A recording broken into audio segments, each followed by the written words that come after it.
আসসালামু আলাইকুম, সবাই কেমন আছেন? আশা করি ভালো আছেন। আপনারা দেখতে পাচ্ছেন ঢাকা থেকে যে লঞ্চটি ইমাম হাসান 6টা বাজে ছেড়ে চলে আসছে চাঁদপুর উদ্দেশ্যে। এখন 9:30 বাজে। এখানে ঈগল দাঁড়িয়ে আছে 10টা বাজে চাঁদপুর থেকে ছেড়ে যাবে ঢাকার উদ্দেশ্যে।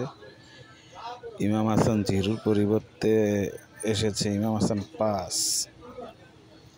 যেহেতু 6টা 7টা মিলিয়ে একটি লঞ্চ যাবে, সেই কারণে হয়তো বড় লঞ্চটি এসেছে ইমাম হাসান।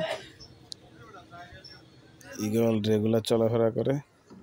দেখুন যাত্রী নামতেছে, ওই যে বুগদা দিয়া চলে আসছে, চর ভৈরবী, তারপর হাইমচর, কাটাখালী ওইসব অঞ্চল থেকে চলে আসছে ছেড়ে। সকাল 7টা বাজে চর ভৈরবী থেকে ছেড়ে আসছে। চাঁদপুর থেকে যাবে 10:40-এ এবং ঢাকা থেকে এটা রাত্রে ছেড়ে আসে রাত্রে 9:30টায়, রাত্রে 10:30 ইমাম হাসান থেকে যাত্রী নামা শুরু হয়েছে। দেখতে পাচ্ছেন যাত্রী নামছে ইমাম হাসান থেকে।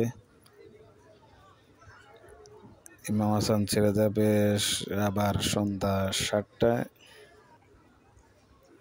যাত্রী ঢাকা থেকে আসা এবং চাঁদপুর থেকে যাওয়া উভয় রুটের যাত্রী এখন মোটামুটি কম বললেই চলে। সামনে যেহেতু রমজানে মানুষ অনেকটা কম চলাফেরা করে, বিশেষ করে লঞ্চ রুটে মানুষ নেই বললেই চলে। দেখতে পাচ্ছেন বুগদা দিয়া আস্তে আস্তে ঘাটের দিকে আসতেছে, যেটা 10:40-এ চাঁদপুর থেকে ছেড়ে যাবে। এটা হাইমচর চরভৈরবী থেকে এসেছে।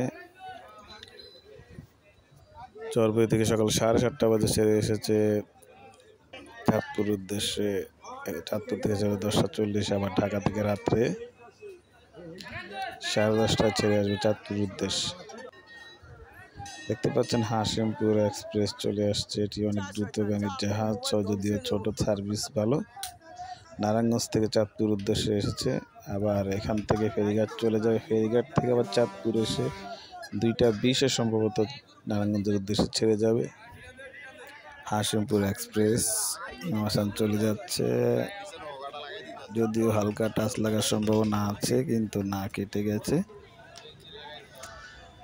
হাশিমপুর দ্রুতগতিতে ঘুরিয়ে ফেলেছে। এখন হাশিমপুর ফেরিঘাটের উদ্দেশ্যে চলে যাবে, বুগদা দিয়ে চলে যাচ্ছে ঢাকার উদ্দেশ্যে।